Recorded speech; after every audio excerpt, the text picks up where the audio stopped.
हरि ओम तत्सत। अध्यात्म रामायण सुंदरकांड तृतीय सर्ग। जानकी जी से भेंट, वाटिका विध्वंस और ब्रह्मपाश बंधन। उमा कहूँ मैं अनुभव अपना, सत हरि भजन जगत सब सपना। भगवान शिव अपनी पार्वती जी से कहते हैं, हे उमा, मैं अपने अनुभव से कहता हूँ, केवल हरि का निरंतर स्मरण ही एकमात्र सत्य है। बाकी सब कुछ इस जगत में स्वप्न के समान है। श्री महादेव जी पार्वती जी से बोले। इस प्रकार रोते रोते सीता जी ने सोचा, अच्छा तो मैं फांसी लगाकर ही अपना शरीर क्यों न छोड़ दूं। इन राक्षसियों के बीच में रहकर रघुनाथ जी बिना जीने से क्या लाभ। फांसी लगाने के लिए मेरी लंबी वीणा पर्याप्त होगी। जानकी जी को इस प्रकार मरने का निश्चय करती देख सूक्ष्म रूप धारी हनुमान जी के हृदय में कुछ विचार कर उनके कानों में पड़ने योग्य धीमी वाणी से धीरे धीरे इस प्रकार कहने लगी। इक्ष्वाकु वंश में उत्पन्न हुए अयोध्यापति महाराज दशरथ बड़े प्रतापी थे। उनके त्रिलोकी में विख्यात चार पुत्र हुए। राम, लक्ष्मण, भरत और शत्रुघ्न चारों ही देवताओं के समान शुभ लक्षणों से संपन्न थे। उनमें से उनके बड़े भाई राम, भ्राता लक्ष्मण और भार्य सीता के सहित अपने पिता की आज्ञा से दंडकारण्य में आए थे। वे महामना वहाँ गौतमी नदी के तीर पर पंचवटी आश्रम में रहते थे।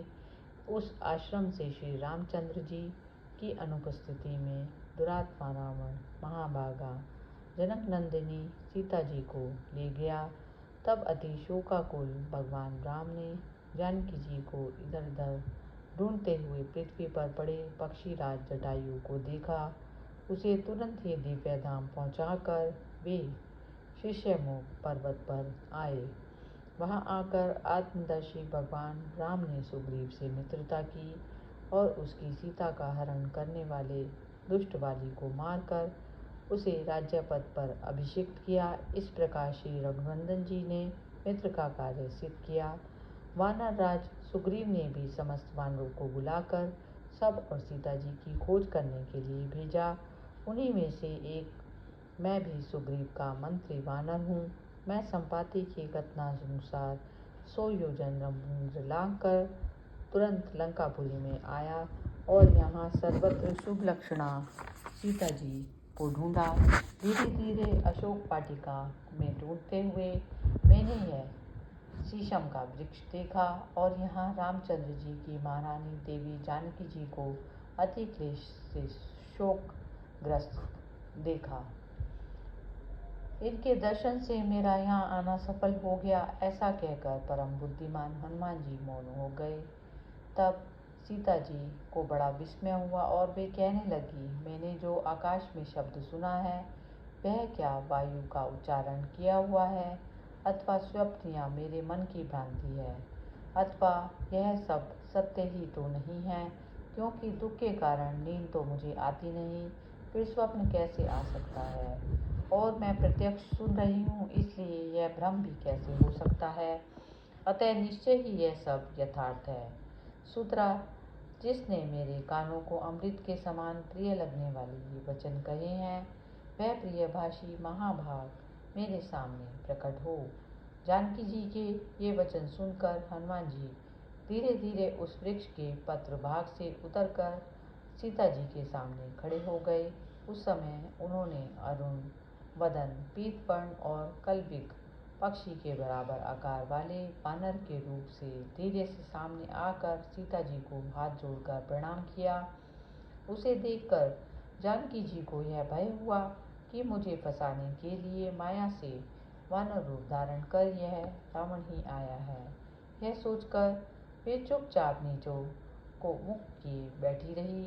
तब हनुमान जी ने सीता जी से फिर कहा, देवी, आप जैसी आशंका कर रही हैं वह मैं नहीं हूँ। हे माते, मेरे विषय में आपको जो शंका हो रही है उसे दूर करें। हे सुप्रदे, मैं तो कोसला अधिपति परमात्मा राम का दास और वानरराज सुग्रीव का मंत्री हूँ, तथा हे शोभने, संपूर्ण जगत के प्राण स्वरूप पवन देव का मैं पुत्र हूँ। यह सुनकर श्री जानकी जी ने हाथ बांधे खड़े हुए हनुमान जी से कहा, तुम जो कहते हो कि मैं रामचंद्र जी का दास हूँ, सो भला वानर और मनुष्यों की कैसे मित्रता हो सकती है। तब सामने खड़े हुए हनुमान जी ने प्रसन्न होकर जानकी जी से कहा, शब्द की प्रेरणा से परम बुद्धिमान भगवान राम ऋषिमुख पर्वत पर गए।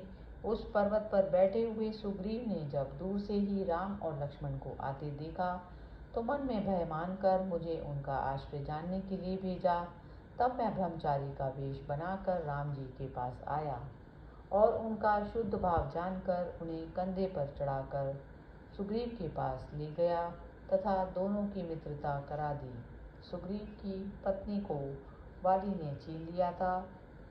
रघुनाथ जी ने उसे एक ही बाण से मारकर सुग्रीव को वानरों के राज्य पद पर अभिषिक्त कर दिया।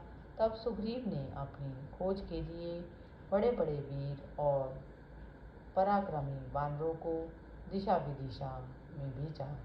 उस समय मुझे चलता देख श्री रघुनाथ जी ने मुझसे आदरपूर्वक कहा, हे परम नंदन, मेरा सब काम तुम्हारे ऊपर निर्भर है।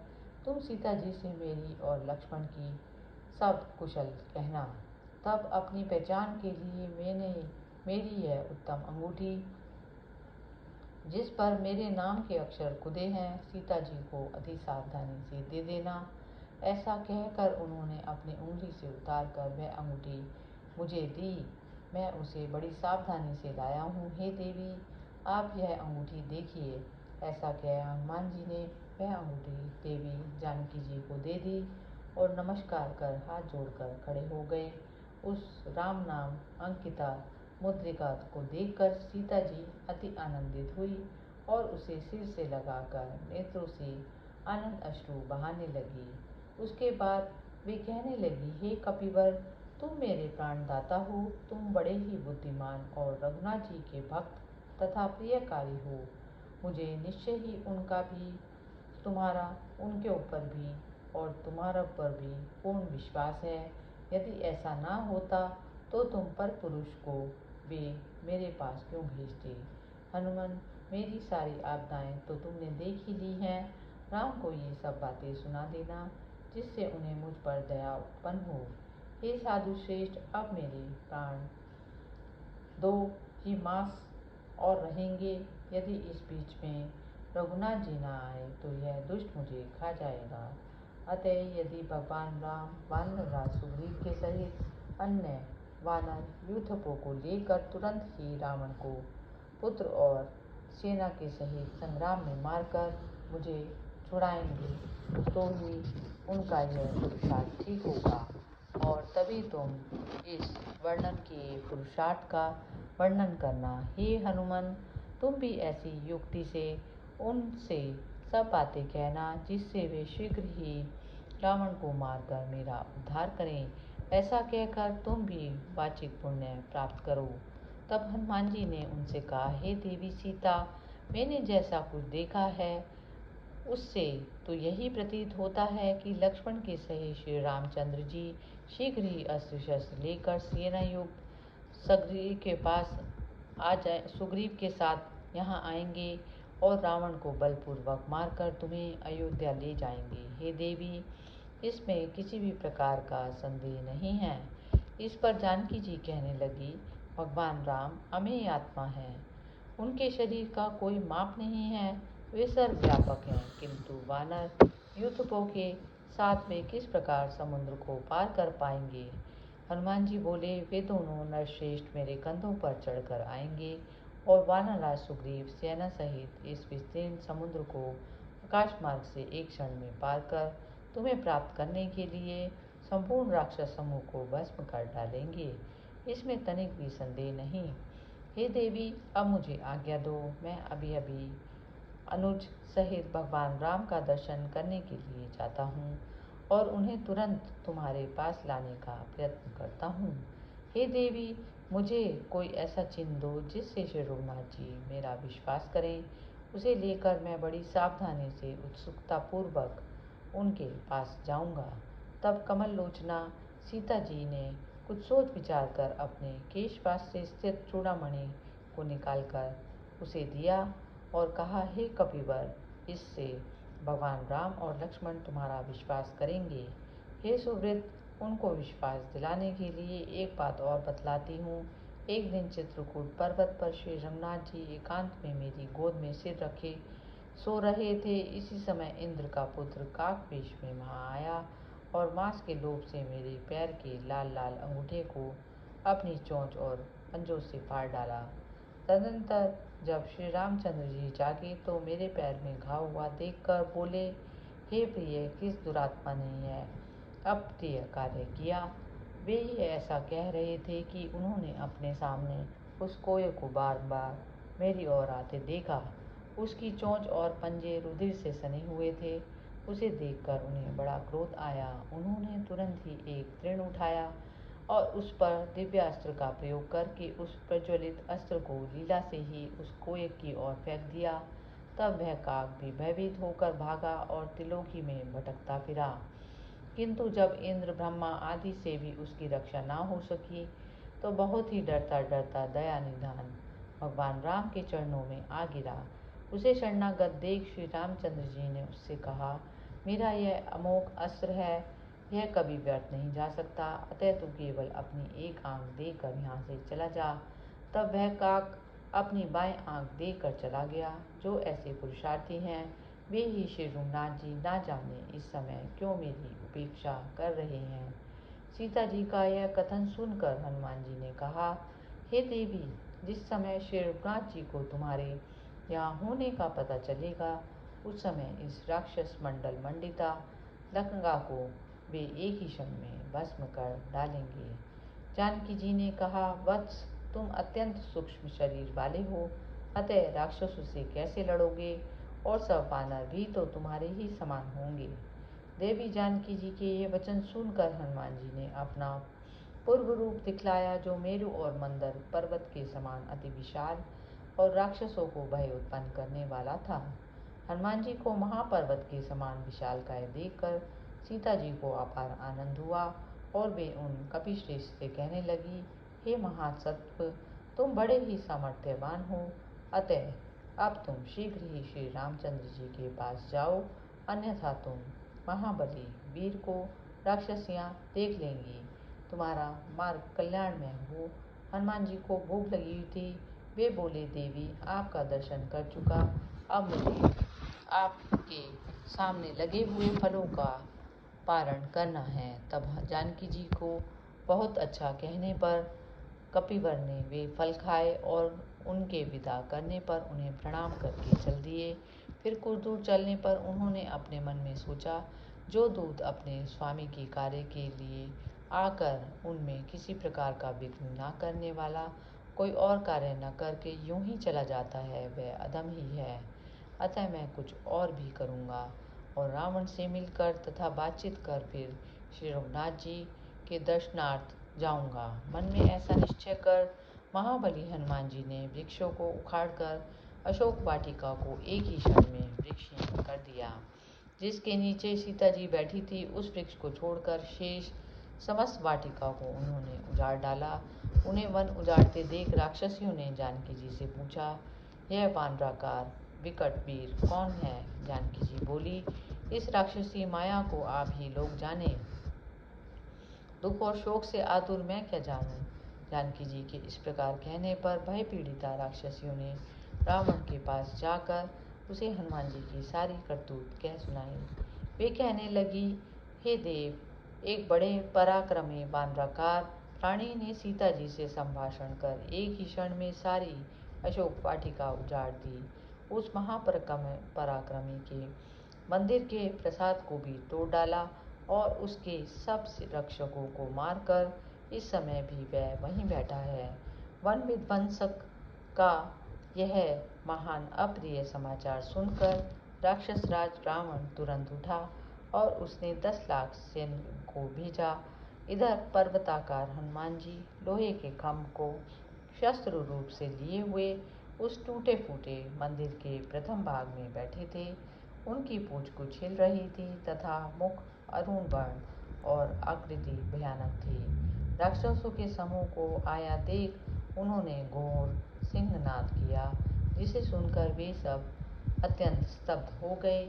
फिर संपूर्ण राक्षसों को मारने वाले भीष्माकार हनुमान जी को देखकर राक्षसों ने उन पर नाना प्रकार के अस्त्र शस्त्र छोड़े। उसके बाद युद्धपति गजराज जैसे मच्छरों को मसर डालता है, वैसे ही हनुमान जी ने उठकर अपने मुंदर से एक क्षण में ही सबको चारों ओर से पीछ डाला। अपने किंकरों का स्मरण सुनकर रावण क्रोध से पागल हो गया और उसने वहां 5 बड़े बांके सेनापतियों को अपनी सेना के साथ भेजा। हनुमान जी ने अपने लोह स्तंभ से तुरंत ही उन सबको मार डाला। तब उसने अति क्रोधित होकर 7 मंत्री पुत्रों को भेजा। वानराधीश पवन नंदन ने वहां आने पर उन सबको भी पहले की भांति एक ही क्षण में लोह स्तंभ से मार डाला और अपने पूर्व स्थान में ही बैठकर अन्य राक्षसों के आने की बाट देखने लगे। तब अति बलवान और प्रतापशाली राजकुमार अक्ष आया। उसे देखकर हनुमान जी अपना सुंदर लेकर आकाश में उड़ गए और बड़े वेग से ऊपर से ही उसके मस्तक पर मुंदर का प्रहार किया। इस प्रकार अक्ष को मारकर उसकी सेना का भी नामो निशान मिटा दिया। राजकुमार अक्ष के वध का वृतांत सुनकर राक्षस राज रावण अत्यंत क्रोध में बढ़कर इंद्रजीत से बोला, बेटा, जहाँ मेरे पुत्र को मारने वाला मेरा शत्रु है, मैं वहां जाता हूँ और उसे मारकर या बांधकर तेरे पास लाता हूँ। इंद्रजीत ने पिता से कहा, हे महामंत्री, शोक न कीजिए, मेरे रहते हुए आप ऐसे दुखमय वचन क्यों बोलते हैं? मैं उस वानर को शीघ्र ही ब्रह्मपाश में बांध कर लाता हूँ। ऐसा कह वह महापराक्रमी वीर रथ पर चढ़ा और बहुत से राक्षसों के साथ पवन पुत्र हनुमान जी के पास पहुंचा। तब वीर्यवान हनुमान जी भयंकर सिंहनाद सुन हाथ में स्तंभ लिए गरुड़ के समान आकाश में उड़ गए।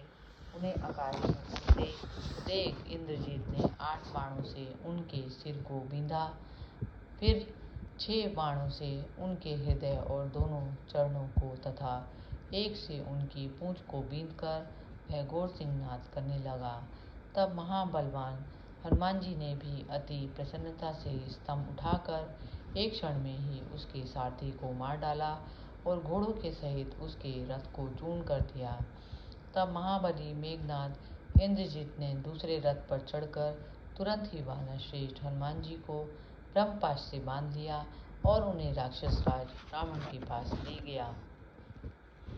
जिनके नाम का निरंतर जप करने वाले भक्तजन एक क्षण में ही अज्ञानकृत बंधन को काटकर करोड़ों सूर्यों के समान प्रकाशमान उनके परम कल्याण पद को तत्काल प्राप्त कर लेते हैं, उन्हीं भगवान राम के चरण कमलों को सदा अपने हृदय कमल में धारण करने से हनुमान जी सदा समस्त बंधनों से छूटे हुए हैं। उनका ब्रह्मपाश अथवा और किसी बंधन से क्या हो सकता है।